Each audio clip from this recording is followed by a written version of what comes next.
Here with Washington State women's basketball head coach Kamie Ethridge. Coach, your team heads down to the desert to take on number 4 and number 5 Arizona. How is your team preparing for the defending national runner-ups? Yeah, just play the national champ and then the runner-up in back-to-back. So you can imagine after just a rough outing against Stanford, we had I thought a really important and helpful film session yesterday in practice, and saw some things that were glaring in terms of kind of the effort that is required to even put ourselves in a position of succeeding. And I think that was a little bit eye-opening for our team, and finished that up. I thought it was really, and we had a great practice, and I thought we really did some things that helped us kind of get back on track and shored up some things on the offensive end, which obviously we have to continue to do. But I love the response of our players, and I feel really good about, taking this team and this group to Arizona, a completely different type of team that we have to face, high pressure, just full court kind of pressure, and a team that can really hurt you on the defensive side of the ball. So a great challenge for us, but one that I'm excited to put our team in that environment and see how we do. Sunday's game against Arizona State was postponed due to COVID issues inside the Sun Devil program. So how does that change this week for you guys? How does that change your preparation, and just kind of how does it help you guys change mentally preparing for 2 games as opposed to 1? Oh, sorry, for 1 game as opposed to 2. Yeah. Sorry.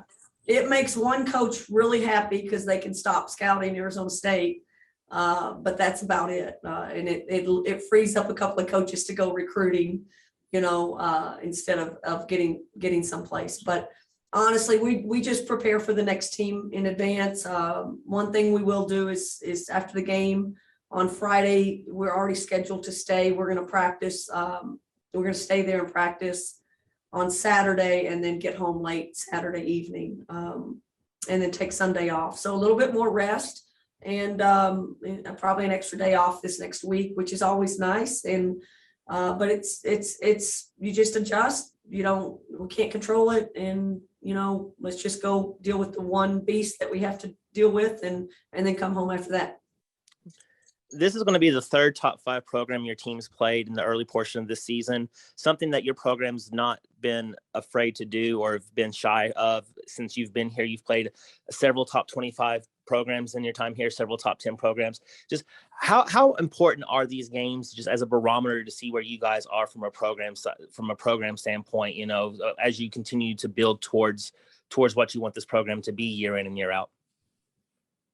Well, I mean, I think that it's the beauty of basketball. There's so many different styles. People are successful playing the game at so many different ways. And, Arizona's the type that they play the game, kind of unique. There's not very many people out there, maybe Texas. There's a few schools that just have the kind of pressure that Arizona puts on you, has the bodies, has the athleticism to really create a lot of problems for you offensively. And they're really well balanced on the offensive end, so they create problems there for you as well. But I think the big point of everything that we try to do is we want to be in the NCAA tournament. We want to be in the postseason play. And when you get into postseason play, your matchups could be against a team that only plays zone. It could be against a high pressure team.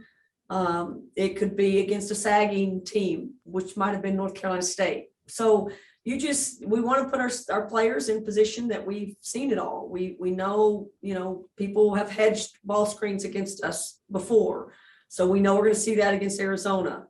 But, you hope that your preparation and what you've done gives you a chance against a team like Arizona on their home court. But clearly this is a great challenge for us, but this is what we do. We want those challenges. This is why I think players choose to come to the Pac-12 and play against the best and compare themselves and compete against the best. You do have a unique challenge in your schedule that popped up we've kind of already mentioned it a little bit with you playing the defending national champion Stanford this past Sunday, and then now you go against the runner-up on the next game. Any time in your coaching era, have you ever ran across a stretch like that where you played both teams in last year's national championship game in back-to-back contest? I've been coaching long enough that there's might be a chance that happened, but honestly, no. I mean, I think it just says a lot more about the Pac-12 than it does anything else. I mean, the fact that we had the both teams in the championship game is a credit to this league. Obviously, Tara and Adia and what they've done to build their programs up to that level, could have been Kelly Graves. They were set up a couple of years ago. I mean, there's so many good teams. So I wouldn't be surprised if it doesn't happen again, for someone else in our league, but we're the ones that we got it this year. And again, it's a credit to those programs, and it's where we want to be, and it's what we're striving to do and become. And we're chasing after a couple of these guys in our league, and we want to test ourselves against them. Well, Coach, we appreciate your time. Best of luck down in the desert. We'll talk to you after the game, and go Cougs. All right. Thanks. Go Cougs.